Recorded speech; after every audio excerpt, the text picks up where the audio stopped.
আসসালামু আলাইকুম ওয়া রাহমাতুল্লাহি ওয়া বারাকাতুহু। আজকে আমরা জানব 10ই মুহররম ফজিলত সম্পর্কে।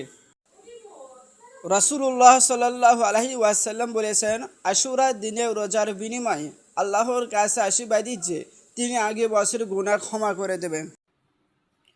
9 এবং 10ই মুহররম।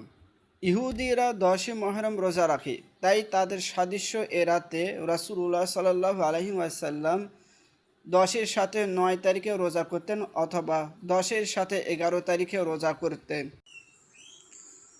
10ই মুহররম যা যা করতে হবে: এই দিনে দান সৎকার করা, নফল ইবাদত করা, তওবা ও ইস্তেগফার করা এবং গুনাহ থেকে বিরত থাকা।